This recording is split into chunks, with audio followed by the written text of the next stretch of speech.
भाई साहब प्रणाम। हर व्यक्ति के नमस्कार। जीवन में जन्म से लेकर अंतिम यात्रा तक मनुष्य को बहुत कर्म करने होते हैं। कर्म व्यक्ति के जीवन की प्रथम आवश्यकता, प्राथमिकता होती है।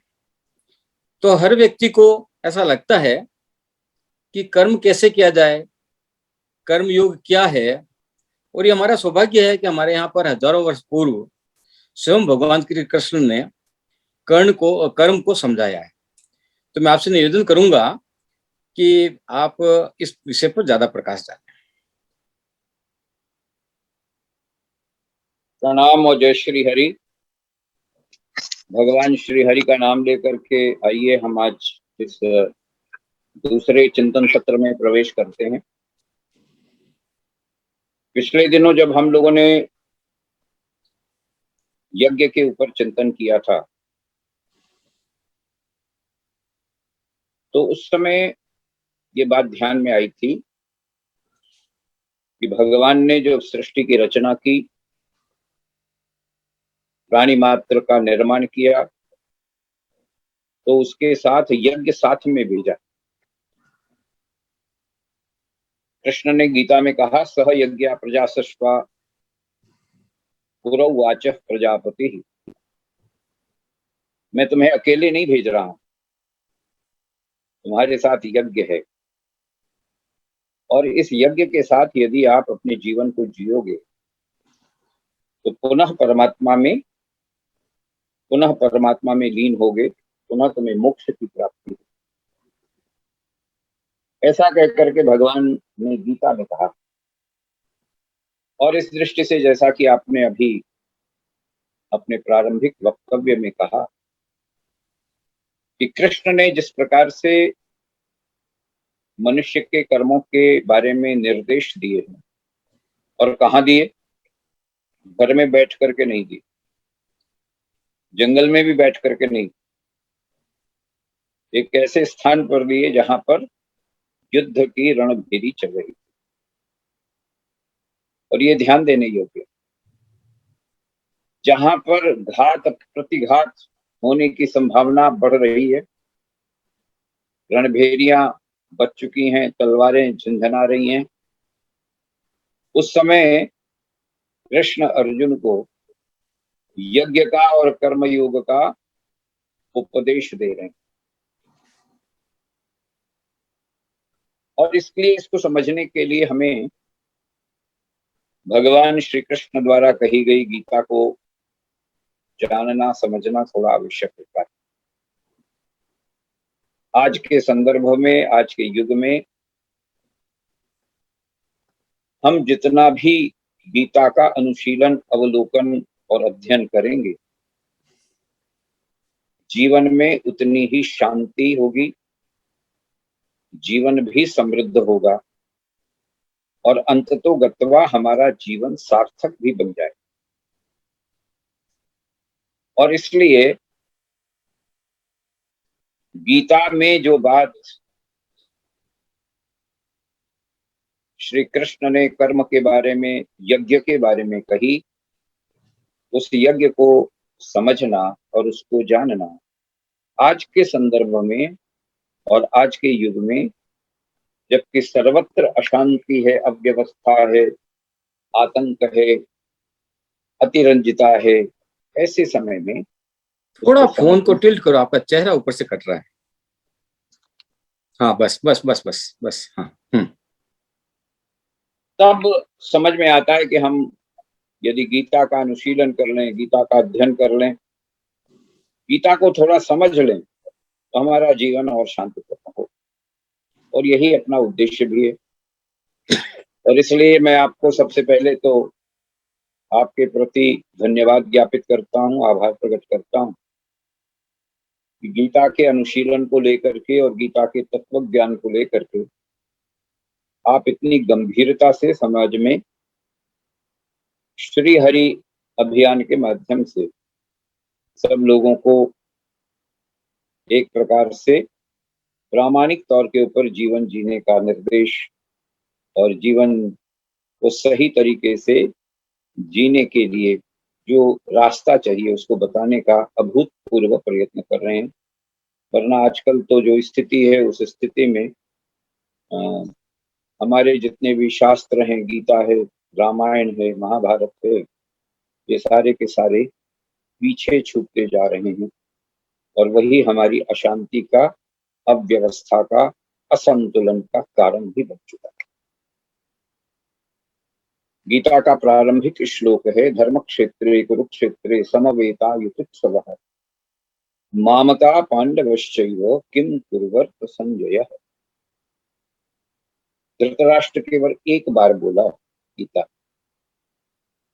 और उसके बाद संजय ने कुछ बातें कही हैं और उसके बाद कृष्ण बोले। कौन है धृतराष्ट्र, इसको समझ लेंगे तो हमें अपनी स्थिति पता लग जाएगी। धृतराष्ट्र अंधा है,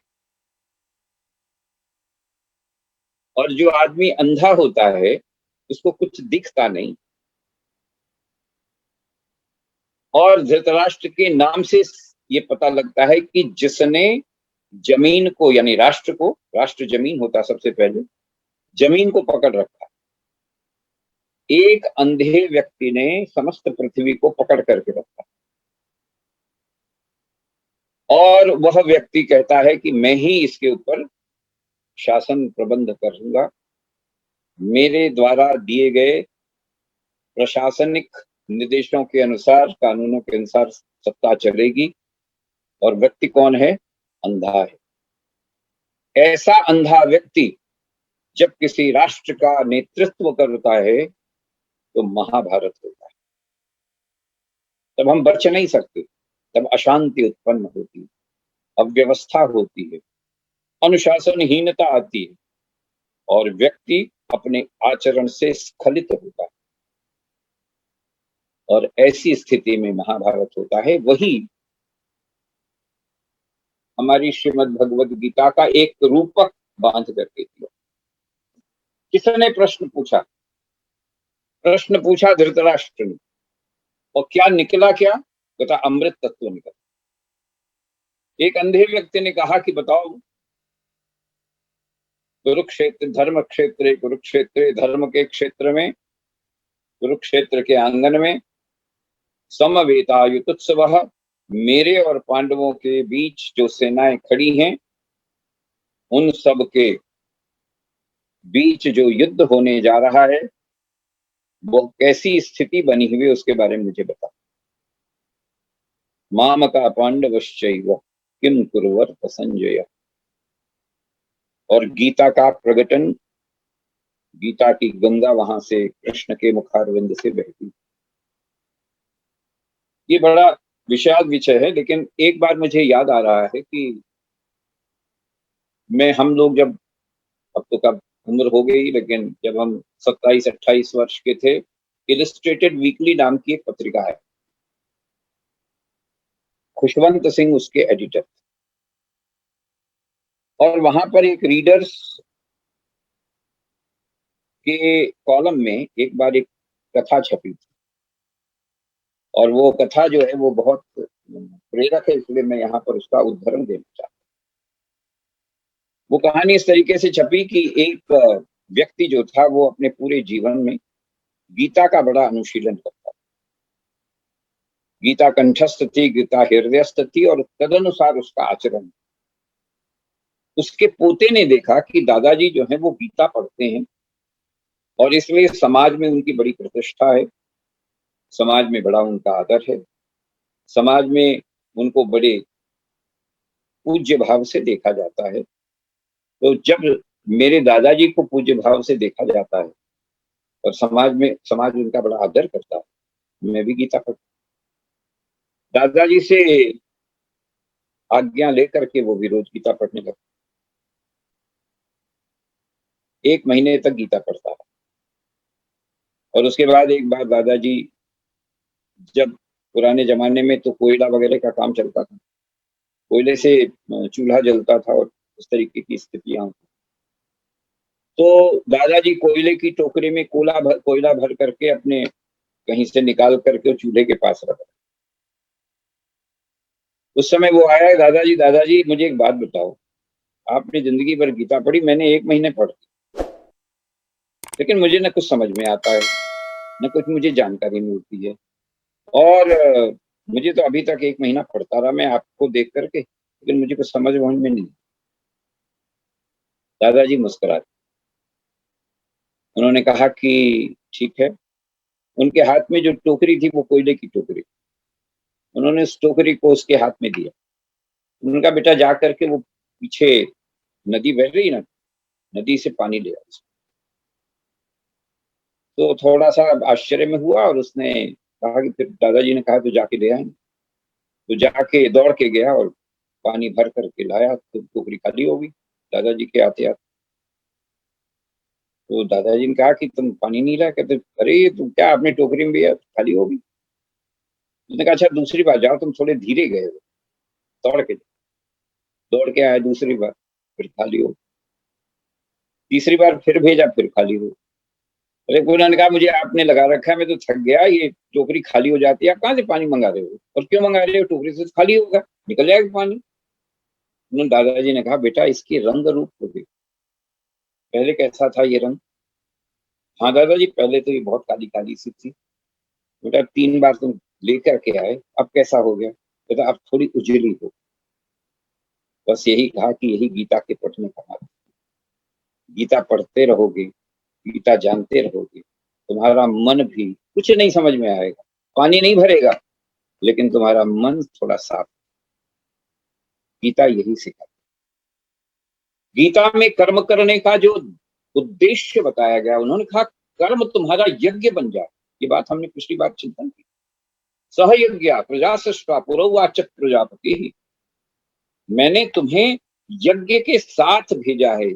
यज्ञ युक्त कर्म करोगे तो तुम बंधोगे नहीं, और यज्ञ के अलावा अगर यज्ञ से अयुक्त होकर के कर्म करोगे तो तुम संसार से बंध जाओ। और इसलिए गीता के कर्म योग का विवरण 3रे अध्याय में भगवान कृष्ण ने बहुत ही विस्तार से दिया है। कैसे कर्म करना चाहिए। हम लोगों ने पिछली बार यज्ञ की दृष्टि से पढ़ा था कि हम सब लोग जीवन में 5 प्रकार के यज्ञ के कर्तव्य को लेकर के जन्म लेते। भगवान शंकराचार्य ने कहा कि 5 प्रकार के कर्म तुम्हें अवश्य करने चाहिए, और वो यज्ञ के रूप में करने चाहिए।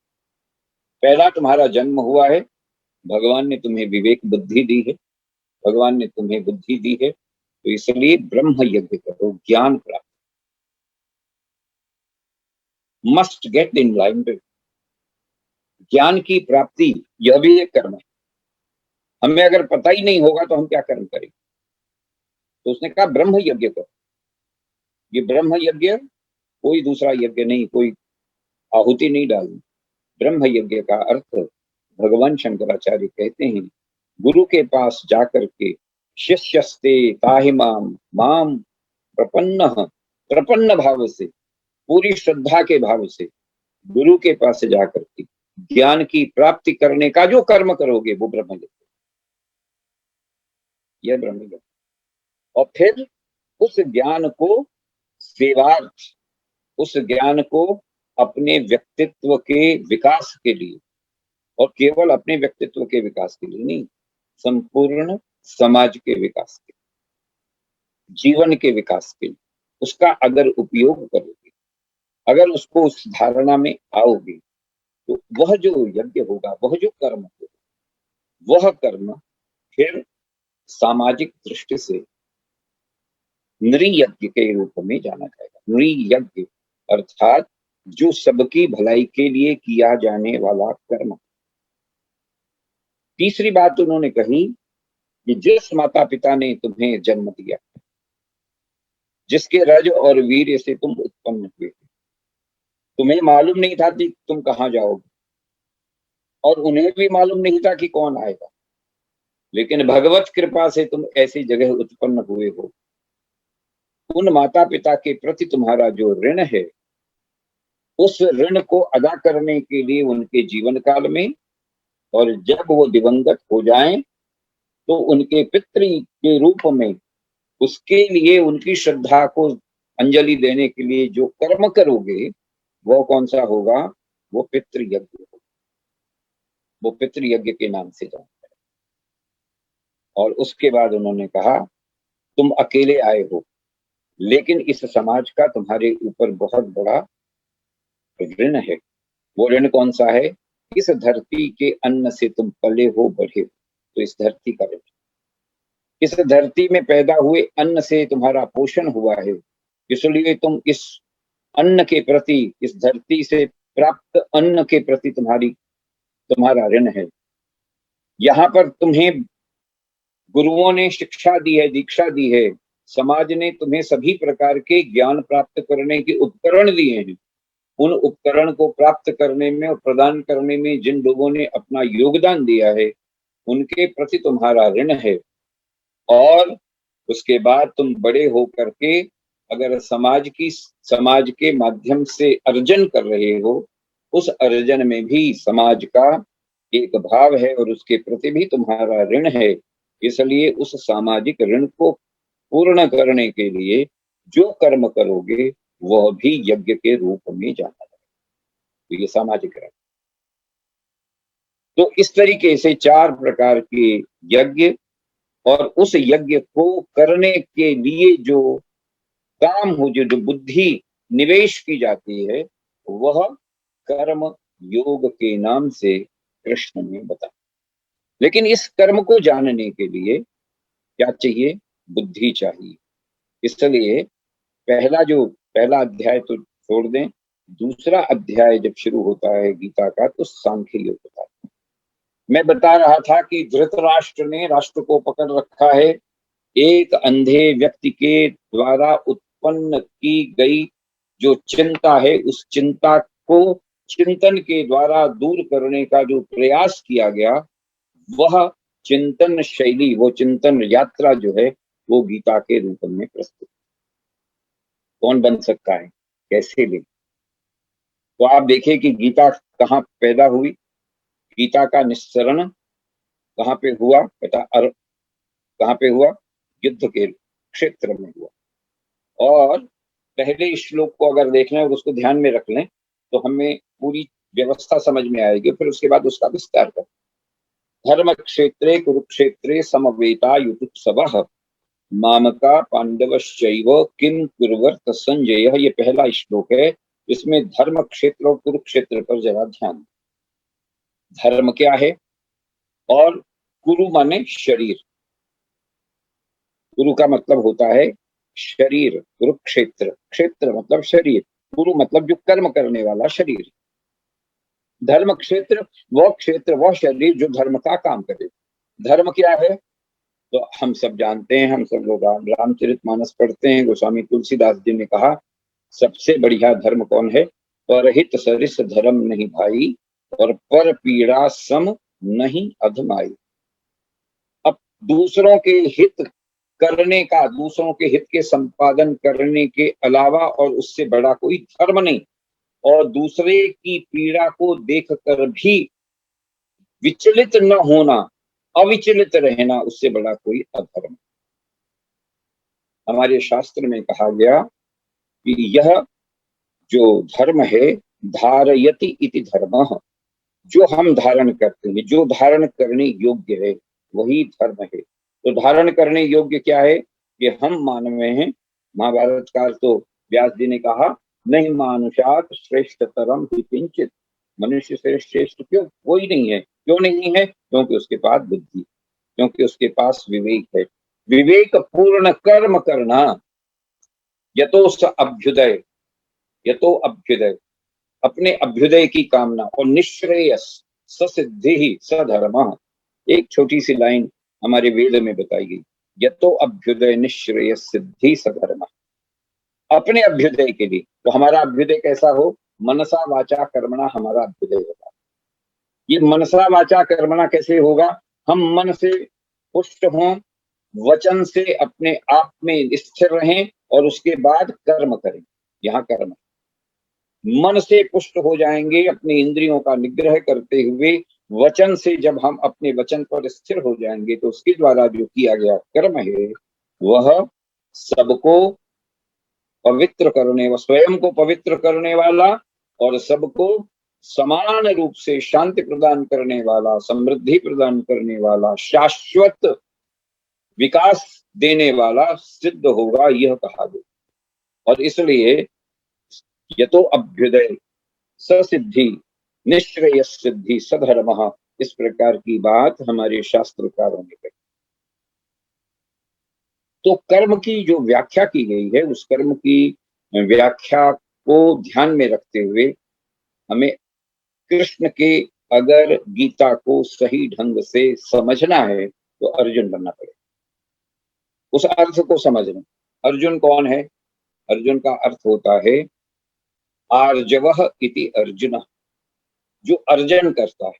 अब अर्जुन ने अपने मेहनत से, अपने परिश्रम से कितनी चीजों का अर्जन किया, अनेकानेक प्रकार की रिद्धि और सिद्धि और कलाओं का अर्जन किया। तो आर्जवः इति अर्जुन।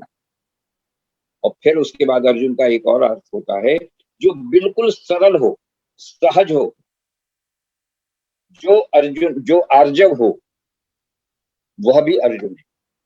तो जब हम भगवान कृष्ण की गीता को पढ़ते हैं या जब हम भगवान कृष्ण की गीता का अनुसरण करते हैं, भगवान कृष्ण की गीता का जब हम स्मरण करते हैं, तो उस कृष्ण की गीता को स्मरण, चिंतन, मनन, निधिध्यासन करने से पहले अपने आप को बिल्कुल खाली करके सरल बने।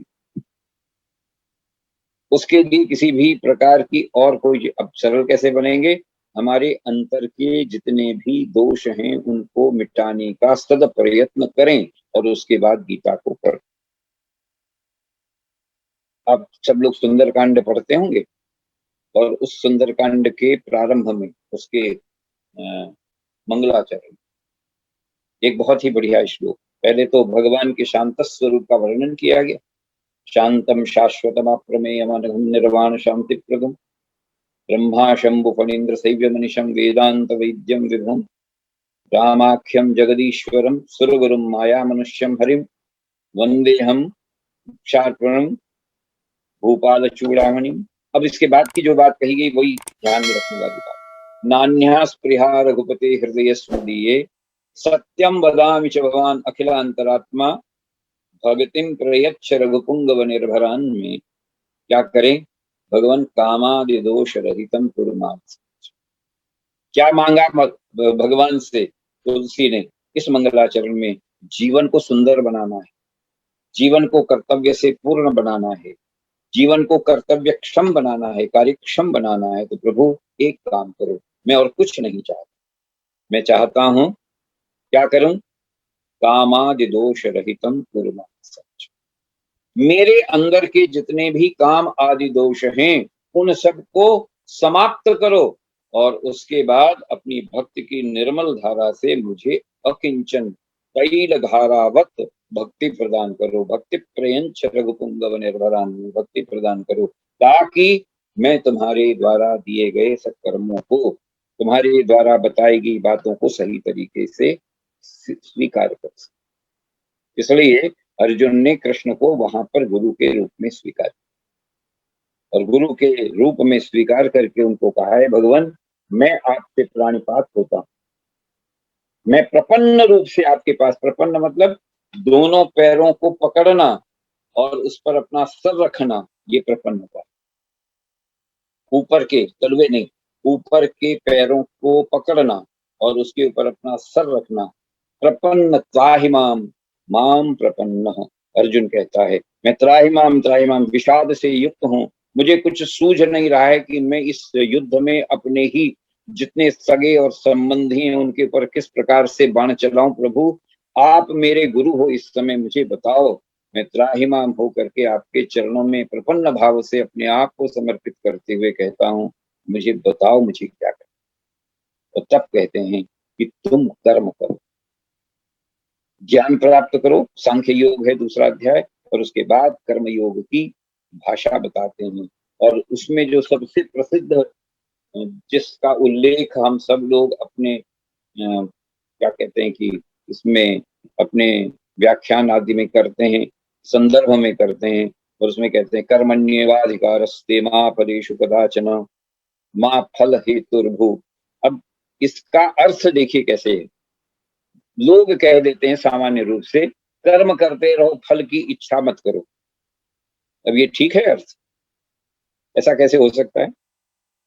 कोई भी व्यक्ति, whosoever it is in the universe, कर्म करेगा तो फल की इच्छा तो रखेगा। कर्मण्येवाधिकारस्ते, कर्म करने पर तुम्हारा अधिकार है। और फिर उसकी उसकी संगति बताई गई कि कर्मण्येवाधिकारस्ते मा फलेषु कदाचन, उसके फल के ऊपर चिंता नहीं करो। नहीं, ऐसी बात नहीं।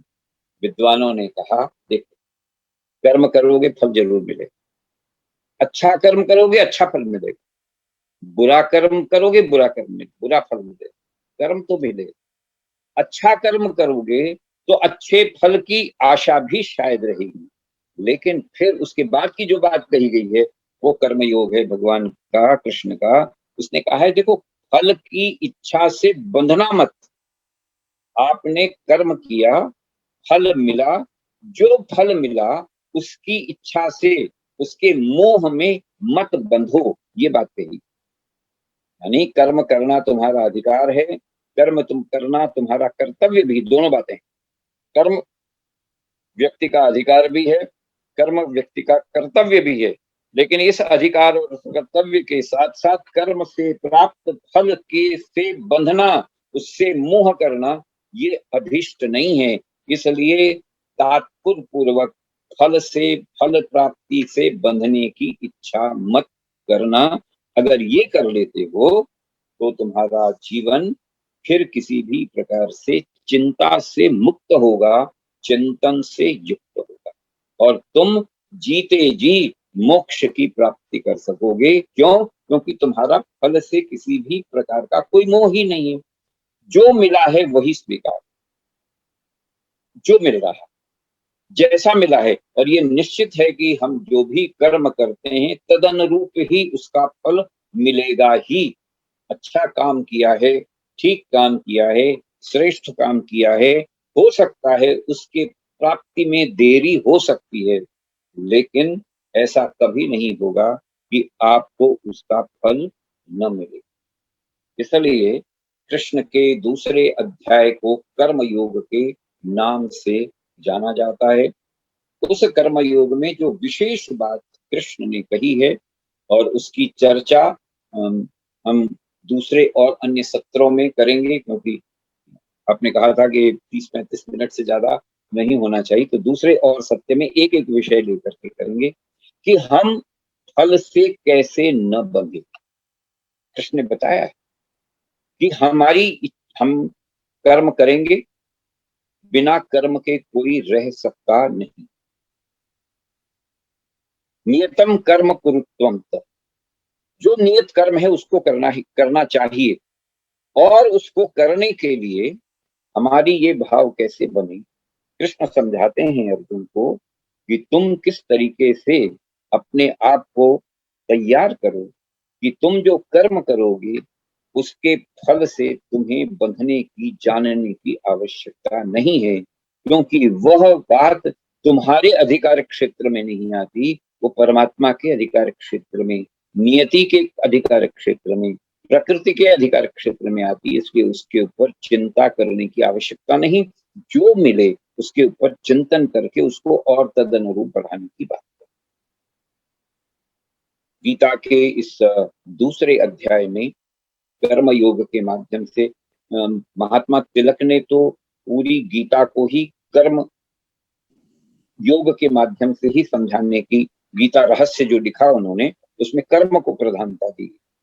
गीता के ऊपर जितने भी भाष्य लिखे गए हैं उसमें भगवान शंकर ने ज्ञान के ऊपर बहुत बात कही, तिलक जैसे लोगों ने और महात्माओं ने उसके कर्म के ऊपर विशेष बल दिया और उस दृष्टि से उसको देखा।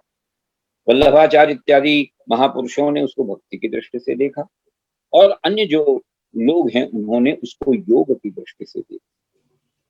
कर्म, ज्ञान, भक्ति, इन तीनों के योग से भगवान कृष्ण ने जीवन को समझाने की, मनुष्य के जीवन की सार्थकता को समझाने की कोशिश की और ये कहा है कि कुरुक्षेत्र ये केवल प्रतीक मात्र है। वास्तव में कुरुक्षेत्र में, यानी क्षेत्र माने शरीर, कुरु माने जो कर्म करता हुआ शरीर है, क्षेत्र माने शरीर जो धर्म करता हुआ शरीर है, उस शरीर में किस किस तरीके की व्यवस्थाएं, किस किस तरीके की चुनौतियां आती हैं, उन चुनौतियों को हम किस प्रकार से ज्ञान के द्वारा, कर्म के द्वारा, भक्ति के द्वारा उसका उसका सामना कर सकते हैं, उसका प्रतिकार कर सकते हैं, इसको समझाने की चेष्टा की है। कर्म योग के माध्यम से महात्मा तिलक ने बहुत ही अच्छी तरीके से इसको बताने का काम किया है और यदि समय हुआ एक एक श्लोक जो कर्म योग का है उसके ऊपर हम फिर आने वाले सत्रों में इस पर चिंतन करेंगे और सभी लोगों से कहेंगे कि अपनी अपनी जो उनका जो चिंतन, उनका जो सोचना है उसको वो आपके ऊपर लिख के भेजें, आपको बताएं और फिर उसको उस तरीके से उसके ऊपर हम सब लोग आपस में चिंतन करके, उसको डिस्कस करके और उसके ऊपर अच्छी तरीके से अपने आने वाली युवा पीढ़ी को ठीक ढंग से बताने की कोशिश करें। आज के दिन इतना ही और बहुत बहुत धन्यवाद। आपका मार्गदर्शन ऐसा मिलता रहेगा और निश्चित रूप से आने वाली पीढ़ी को इसका बहुत ज्यादा लाभ होगा, इसलिए आपको साधुवाद। अब अंत में किसी श्लोक या मंत्र के साथ इसको हम पूरा करते हैं। भगवान, देखिए ये जो गीता है ये महाभारत का अंश है। भीष्म पर्व में गीता की बात महर्षि वेदव्यास ने लिखी, लेकिन महाभारत के प्रत्येक पर्व के प्रारंभ में जिस श्लोक का को मंगलाचरण के रूप में महर्षि व्यास ने कहा है वो अद्भुत है। उन्होंने कहा, नारायणं नमस्कृत्यं नरं चैव नरोत्तमं देवीं सरस्वतीं व्यासं ततो जय मुदीरये। ये ऐसा श्लोक है जिसमें नर को कहा गया है कि तुम नरोत्तम बन के नारायणत्व को प्राप्त करने के लिए कर्म करो। नर को ये है कहा गया, हम सबको ये निर्देश है, नारायणम नमस्कृत्य, नारायण को नमस्कार है, नरं चैवम नरोत्तमम, यह जो नर देह मिली है उसको नरोत्तम बनाएं और नारायणत्व को प्राप्त करने के लिए भगवान का स्मरण करें। देवीं भगवतीं व्यासम, तो देवी को, भगवती जो हमारी ऊर्जा, ये देवी और कुछ नहीं, हमारे अंदर की जो शक्ति है, हमारे अंदर का जो स्ट्रेंथ है उसको पॉजिटिव बनाएं। देवीं और हमारे ज्ञान को, हमारी बुद्धि को, तो देवीं सरस्वती व्यासम, व्यासम जिन्होंने ये बहुत बड़ा ग्रंथ हमें दिया है उनको हम नमस्कार करें ताकि हमारा ये चिंतन और अधिक पुष्ट बन करके हमारे जीवन को सार्थक करता रहे। ओम नमो भगवते वासुदेवाय। देवाय नमः।